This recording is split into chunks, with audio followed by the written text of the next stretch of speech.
ಓಂ ಶ್ರೀ ಗುರು ಬಸವಲಿಂಗಾಯ ನಮಃ. ಓಂ ಶ್ರೀ ಗುರು ಬಸವಲಿಂಗಾಯ ನಮಃ. ಓಂ ಶ್ರೀ ಗುರು ಬಸವಲಿಂಗಾಯ ನಮಃ. ಬಸವಾದಿ ಶರಣರನ್ನ ಮನದಾಳದಲ್ಲಿ ಸ್ಮರಿಸುತ್ತಾ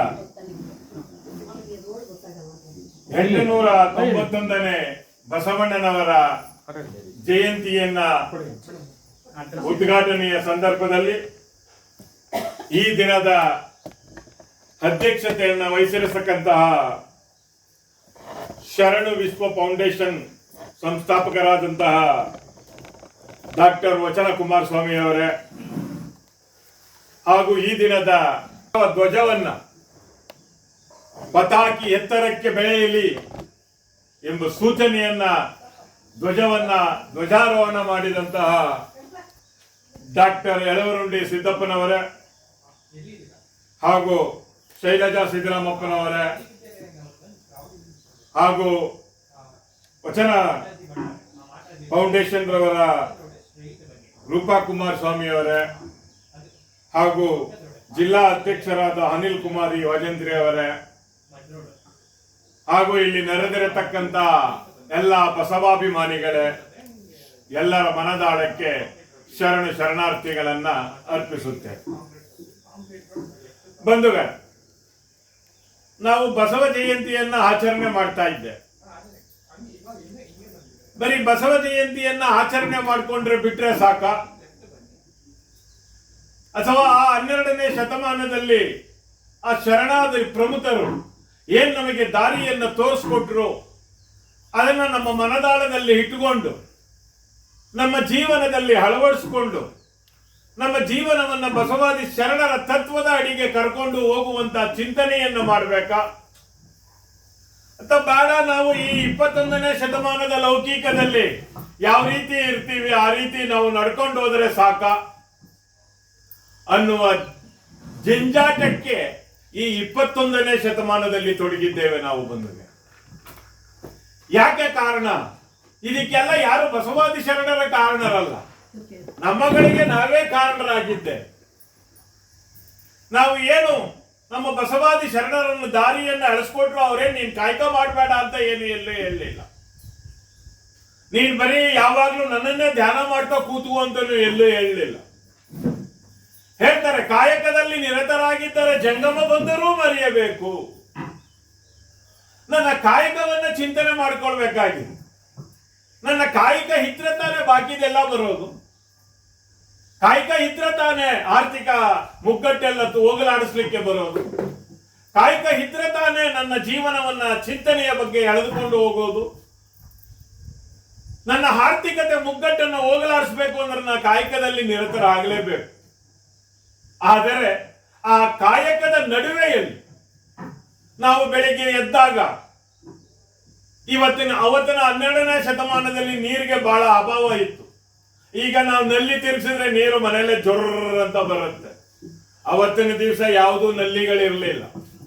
ಇಲ್ಲ ಕೆರೆ ಕಟ್ಟೆಗಳನ್ನ ಹುಡಿಕೊಂಡು ಹೋಗ್ಬೇಕಾಗಿತ್ತು, ಹಳ್ಳ ತೊರೆಗಳನ್ನ ಹುಡಿಕೊಂಡು ಹೋಗ್ಬೇಕಾಗಿತ್ತು, ಇಲ್ಲ ಹರಿಯುವ ನದಿಗಳನ್ನ ನಾವು ಹುಡಿಕೊಂಡು ಹೋಗಿ ಸ್ನಾನ ಮಾಡ್ಕೊಂಡು ಬರ್ಬೇಕಾಗಿತ್ತು.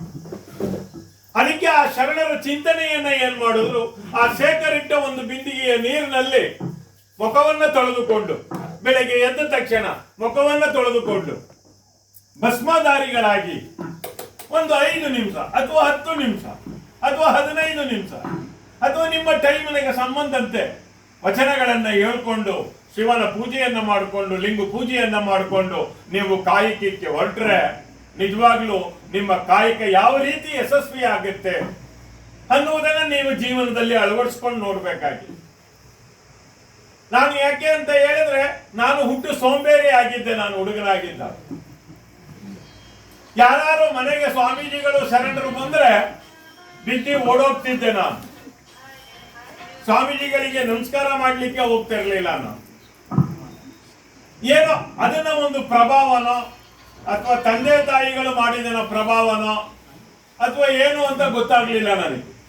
ನಾವು ನಿಜವಾಗ್ಲೂ ಶರಣರ ಚಿಂತನೆಯ ಬಗ್ಗೆ ಮಾಡಿದಾಗ ಆ ಶರಣರನ್ನ ನಾವು ನೆನೆಸ್ಕೊಂಡು ಹೋಗ್ಬೇಕಾದ್ರೆ ಯಾವ ರೀತಿ ನಮ್ಮ ಜೀವನದಲ್ಲಿ ಅಳವಡಿಸ್ಕೊಂಡು ನಾವು ಡೆವಲಪ್ ಆಗ್ತೀವಿ ಅನ್ನುವ ಉದಾಹರಣೆಗೆ ನಾನೇ ಕಾರಣ ಅಂತ ಹೇಳಿ ಇವತ್ತಿನ ಆ ಬಸವಾದಿ ಶರಣರ ಚಿಂತನೆಗಳನ್ನು ನಾವು ನಡೆಸಿಕೊಂಡು ಹೆಬ್ಬಾಳು ವಿಜಯನಗರ ಅಂತ ಹೇಳಿ ಒಂದು ಬಸವ ಸಮಿತಿಯನ್ನ ನಿರ್ಮಾಣ ಮಾಡಿದ್ದೇವೆ. ಸುಮಾರು 296 ಶರಣ ಸಂಗಮಗಳನ್ನ ನಾವು ನಡೆಸಿಕೊಂಡು ಬರ್ತಾ ಇದ್ದೇವೆ. ನಾವು ಯಾಕೆ ಅಂತ ಹೇಳಿದ್ರೆ ಸ್ಟಾರ್ಟಿಂಗ್ ಅಲ್ಲಿ ನಮಗೆ ಇರಲಿಲ್ಲ ಯಾವ ರೀತಿ ಶರಣ ವಿಶ್ವ ಫೌಂಡೇಶನ್ ಕುಮಾರಸ್ವಾಮಿ ರೂಪಾ ಕುಮಾರಸ್ವಾಮಿ ಅವರು ತಮ್ಮ ಮನೆಯಲ್ಲಿ ಯಾವ ರೀತಿ ಮಾಡಿಕೊಂಡು ಡೆವಲಪ್ ಆಗಿ ಬರ್ತಾ ಇದ್ದಾರೆ, ಆ ರೀತಿ ನಾವು ಬೇರೆಯವರ ಮನೆಯಲ್ಲಿ, ಬೇರೆಯವರ ಸ್ಕೂಲ್ಗಳಲ್ಲಿ, ಬೇರೆಯವರ ಜಾಗದಲ್ಲಿ ಆಶ್ರಯ ಪಡ್ಕೊಂಡು ನಾವು ಪ್ರತಿ ತಿಂಗಳು ಶರಣ ಸಂಗಮವನ್ನು ನಡೆಸ್ಕೊಂಡು ಬರ್ತಾ ಇದ್ದೀವಿ. ಇವತ್ತು ತಾವೆಲ್ಲ ನೋಡಿರ್ಬೋದು, ಆ ಬಸವಾದಿ ಶರಣರ ಆಶೀರ್ವಾದದೊಂದಿಗೆ, ಜಗದ್ಗುರುಗಳ ಆಶೀರ್ವಾದದೊಂದಿಗೆ ಬೌದ್ಧಾಕಾರವಾದ ಒಂದು ಬಸವ ಭವನವನ್ನು ನಿರ್ಮಾಣ ಮಾಡಿದ್ದೇವೆ. ಸುಮಾರು 4 ರಿಂದ 5 ಕೋಟಿಯ ವೆಚ್ಚದಲ್ಲಿ ಒಂದು ಬಸವ ಭವನವನ್ನು ನಿರ್ಮಾಣ ಮಾಡಿದ್ದೇವೆ. ಒಬ್ಬ ಮನುಷ್ಯ ಏನೆಲ್ಲ ಮಾಡಬಹುದು, ಏನೆಲ್ಲ ಸಾರ್ವಜನಿಕರ ಜೀವನದಲ್ಲಿ ಏನನ್ನ ನಾವು ಕೊಡಬಹುದು, ಬರೀ ನನಗೆ ಬರುವುದೆಲ್ಲ ನನಗೆ ನನಗೆ ಅಂತ ಹೇಳಿದ್ರೆ ಯಾವುದೋ ಪಿಕ್ಚರ್ ಅಲ್ಲಿ ರಾಜ್ಕುಮಾರ್ ಹೇಳ್ತಾನೆ ನೋಡಿ, ಬಚ್ಚಿಟ್ಟಿದ್ದೆಲ್ಲ ಪರರಿಗೆ ಅಂತ ಹೇಳಿ ಆ ಚಿಂತನೆಯನ್ನ ಆಗಬೇಕು. ಅದಕ್ಕೆ ತಮಗೆ ಒಂದು ಪ್ರಸಂಗವನ್ನ ಹೇಳ್ತೇನೆ. ಬಸವಣ್ಣನವರು ಬಿಜ್ಜಳ ರಾಜ್ಯದಲ್ಲಿ ಮಂತ್ರಿಯಾಗಿದ್ದಾಗ ಅವರ ಶ್ರೀಮತಿಯ ಕೊರಳಲ್ಲಿ ಚಿನ್ನದ ತಾಲಿ ಇತ್ತು. ಮನೆಗೆ ಕಳ್ಳ ಬರ್ತಾನೆ. ಮನೆಗೆ ಕಳ್ಳ ಬಂದೆ, ಈ ಮನೆಯಲ್ಲಿ ನೀನು ಏನಪ್ಪ ತೆಗೆದುಕೊಳ್ಳಕ್ ಬಂದಿದ್ದೀಯಾ ಅಂತ ಹೇಳಿ ಆ ಬಸವಣ್ಣನವರ ಶ್ರೀಮತಿಯವರು ಕೇಳಿದಾಗ ಅವ್ರು ಹೇಳ್ತಾನೆ, ಬಸವಣ್ಣ, ಕಳ್ಳನ ಮನೆಗೆ ಬಲು ಕಳ್ಳ ಬಂದ ನೋಡೆ. ಏನು, ಕಳ್ಳನ ಮನೆಗೆ ಬಲು ಕಳ್ಳ ಬಂದ ನೋಡೆ, ನಮ್ಮ ಹತ್ರ ಏನ್ರಿ ಇದೆ ಅಂತ ಹೇಳಿ ಕೇಳಿದಾಗ ಅವನು ಹೇಳ್ತಾನೆ, ನಿನ್ನ ಕೊರನಲ್ಲಿ ಆ ಚಿನ್ನದ ತಾಲಿ ಇದೆ ನೋಡು, ಅದಕ್ಕೋಸ್ಕರ ಬಂದಿದ್ದಾನೆ, ಕಳಿಸಿಕೊಡು. ಇವತ್ತಿನ ದಿವಸ ನಾವೇನ್ ಮಾಡ್ತೀವಿ, ಎಲ್ಲಾನು ತೆಗೆದಿ ಮಕ್ಕಳು, ಮರಿ ಮಕ್ಕಳು, ಮೊಮ್ಮಕ್ಕಳು, ಆ ಮಕ್ಕಳು, ಈ ಮಕ್ಕಳು ಇಟ್ಕೊಂಡು ಹೋಗ್ತಾ ಇರ್ತಾರೆ. ಆದ್ರೆ ಶರಣರ ಚಿಂತನೆಗೆ ಏನಾದ್ರೂ ನಾವು ಒಂದು ದಾರಿ ಮಾಡ್ತೀವ? ಅದನ್ನ ಚಿಂತನೆ ಮಾಡಬೇಕಾಗಿದೆ. ಸಂಪಾದನೆ ಮಾಡಿ 100 ರೂಪಾಯಿ ಸಂಪಾದನೆ ಮಾಡಿದ್ರೆ 10 ರೂಪಾಯಿನ ನಾವು ಇಂಥ ಶರಣರಿಗೆ ಧಾರೆಯನ್ನು ಎರೆದಾಗ ಅದು ಇವತ್ತು ನಾವು 100 ರೂಪಾಯಿ ಸಂಪಾದನೆ ಮಾಡ್ತಿದ್ರೆ ನಾಳೆ ದಿವಸ 200 ರೂಪಾಯಿಗೆ ಫಲ ಕೊಡುತ್ತೆ. 200 ರೂಪಾಯಿ ಫಲ ಕೊಟ್ಟಾಗ ನಾವು 20 ರೂಪಾಯಿನ ದಾನ ಮಾಡಿದಾಗ 400 ರೂಪಾಯಿಗೆ ಫಲ ಕೊಡುತ್ತೆ. 400 ರೂಪಾಯಿ ನಾವು ಕೊಟ್ಟಾಗ 40 ರೂಪಾಯಿನ ದಾನ ಮಾಡಿದಾಗ ಅದು double double double double double ಆಗ್ತಾ ಹೋಗ್ತಾ ಇರ್ತದೆ. ಅದು ನಮಗ್ ಗೊತ್ತಾಗಲ್ಲ. ಈ ದುಡ್ಡು ಎಲ್ಲಿಂದ ಬರ್ತಾ ಇದೆ ಅಂದ್ರೆ ನಾನು ಕಳ್ತನ ಮಾಡಿ ಅಂತ ಹೇಳ್ತಾರೆ, ಅದು ಕಳ್ತನದಿಂದ ನಮಗೆ ಬರಲ್ಲ. ನಾವು ಮಾಡುವಂತಹ ಕಾಯಕದಲ್ಲಿ ಆ ಶರಣರು ನಮಗೆ ಸ್ಫೂರ್ತಿಯನ್ನು ತುಂಬುತ್ತಾರೆ. ಉದಾಹರಣೆಗೆ ನಮ್ಮ ಹೆಬ್ಬಾಳು ವಿಜಯನಗರ ಬಸವ ಸಮಿತಿಯೇ ಕಾರಣ. ಏನ್ ಮಾಡೋದು, ಈ ಹಳ್ಳದಲ್ಲಿ ಈ ಭವನ ಹೆಂಗ್ ಕಟ್ಟೋದು ಅಂತ ಹೇಳಿ ಚಿಂತನೆ ಮಾಡ್ತಾ ಇರ್ಬೇಕಾದ್ರೆ ಅದು ಯಾವ್ಯಾವ ರೀತಿ ದಾರಿ ತೋರಿಸುತ್ತ ಬಸವಾದಿ ಶರಣರು. ಯಾವ ರೀತಿ ಸಾಲದ ರೂಪದಲ್ಲಿ ಇರ್ಬೋದು, ಹಣದ ರೂಪದಲ್ಲೇ ಇರ್ಬೋದು, ಇನ್ನೊಂದು ರೂಪದಲ್ಲೇ ಇರ್ಬೋದು. ಅದನ್ನ ಬೆಳೆಸ್ಕೊಂಡು ಬೌದ್ಧಾಕಾರವಾಗಿ ಇವತ್ತು ಸಾರ್ವಜನಿಕರ ಜೀವನಕ್ಕೆ ನಾವು ಕೊಟ್ಟಿದ್ದೇವೆ. ಶರಣೀಯರಲ್ಲಿ ನಾನು ಕಳಕಳಿಯಾಗಿ ಮನವಿ ಮಾಡಿಕೊಳ್ತೇನೆ, ನಮ್ಮ ಮುಂದಿನ ಪೀಳಿಗೆಗೆ, ನಮ್ಮ ಯುವ ಪೀಳಿಗೆಗಳಿಗೆ ಶರಣ ತತ್ವಗಳನ್ನ, ಶರಣರ ಚಿಂತನೆಗಳನ್ನ ನಾವು ಉಣಬಡಿಸಬೇಕಾಗಿದೆ. ಆ ದೃಷ್ಟಿಯಲ್ಲಿ ಶರಣ ವಿಶ್ವ ಫೌಂಡೇಶನ್ ನಿಜವಾಗ್ಲೂ ಸಹ, ಯಾಕೆ ಅಂತ ಹೇಳಿದ್ರೆ ನಾವು 12ನೇ ಶತಮಾನದಲ್ಲಿ ಬಸವಣ್ಣನವರನ್ನ ನೋಡಿದ್ದು.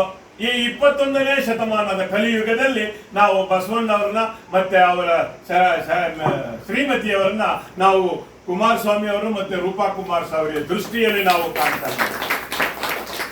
ಅದನ್ನ ಚಿಂತನೆಯನ್ನ ಮಾಡಬೇಕಾಗಿದೆ. ಉಳ್ಳವರು ಶಿವಾಲಯ ಮಾಡುವರು, ನಾನೇನು ಮಾಡಲಯ್ಯ, ಎನ್ನ ಕಾಲೇ ಕಮ್ಮ, ಎನ್ನ ದೇಹವೇ ದೇಗುಲ. ಅವರು ಬೌದ್ಧಾಕಾರವಾದ ಭವನವನ್ನ ಕಟ್ಲಿಕ್ಕೆ ಆಗದೇ ಇದ್ರು ಸಹ ತಮ್ಮ ಮನೆಯಲ್ಲೇ, ತಮ್ಮ ನಿವಾಸದಲ್ಲೇ ಒಂದು ಫೌಂಡೇಶನ್ ಮಾಡಿಕೊಂಡು ಪರಿಸರಿಸಬೇಕು, ಶರಣರಿಗೆ ಅದನ್ನ ಚಿಂತನೆಯನ್ನ ಕಲ್ಪಿಸಬೇಕು ಅನ್ನುವ ದೃಷ್ಟಿಯಲ್ಲಿ ಅವರು ಹಗಲಿರಲು ನಿಜವಾಗ್ಲೂ ಸಹ ಶ್ರಮ ಪಡ್ತಾ ಇದ್ದಾರೆ. ಅವರ ಶ್ರಮಕ್ಕೆ ಹಿಂದಲ್ಲ, ಇವತ್ತು ಗಿಡವಾಗಿ ಸ್ವಲ್ಪ ಮರವಾಗಿ ಬೆಳೀತಾ ಇದೆ. ಇನ್ನು ಎಮ್ಮರವಾಗಿ ಎಲ್ಲ ಶರಣರಿಗೆ ನೆರಳಾಗುವಂತಹ ದಿನಗಳನ್ನ ನಮ್ಮ ಕಾಲದಲ್ಲೇ ನಾವು ನೋಡ್ತೇವೆ. ಅದಕ್ಕೆ ಅವರಿಗೆ ನಾವೊಂದು ಏನು ಪ್ರಾರ್ಥನೆ ಮಾಡ್ಕೊಳ್ಬೇಕು ಅಂತ ಹೇಳಿದ್ರೆ ಆ ದಂಪತಿಗಳಿಗೆ ಆ ಶರಣರಾದ ಬಸವಾದಿ ಶರಣರ ಕಡೆಯಿಂದ ಒಳ್ಳೆ ಆಯುಸ್ ಆರೋಗ್ಯ ಭಾಗ್ಯವನ್ನ ಕೊಟ್ಟು ಅವರನ್ನ ಕಾಪಾಡಲಿ ಅನ್ನುವಂತಹ ಚಿಂತನೆಯಲ್ಲಿ ನಾವೆಲ್ಲ ಪ್ರಾರ್ಥನೆ ಮಾಡ್ತಾ ಇವತ್ತು ನನ್ನನ್ನ ಕರೆಸಿ ಇಲ್ಲಿ ಮಾತಾಡ್ಲಿಕ್ಕೆ ಅವಕಾಶ ಮಾಡಿಕೊಟ್ಟಂತಹ ಶರಣವಾದ ವಿಷ್ಣು ಫೌಂಡೇಶನ್ ಅಧಿಪತಿಗಳಾದಂತಹ ಎಲ್ಲರಿಗೂ ಹಾಗೂ ವೇದಿಕೆ ಮೇಲೆ ಆಸೀನರಾಗಿರತಕ್ಕಂತಹ ಎಲ್ಲ ಗಣ್ಯಮಾನ್ಯರಿಗೂ ಹಾಗೂ ಇಲ್ಲಿ ನೆರೆದಿರತಕ್ಕಂತ ಎಲ್ಲ ಶರಣ ಶರಣಿಯರಿಗೂ ಮನದಾಳದ ಶರಣಾರ್ಥಿಯನ್ನ ಅರಸುವ ಬಳ್ಳಿ ಕಾಲ ಸುತ್ತಿತ್ತೆಂಬಂತೆ ಬಯಸುವ ಬಯಕೆ ಕೈಸ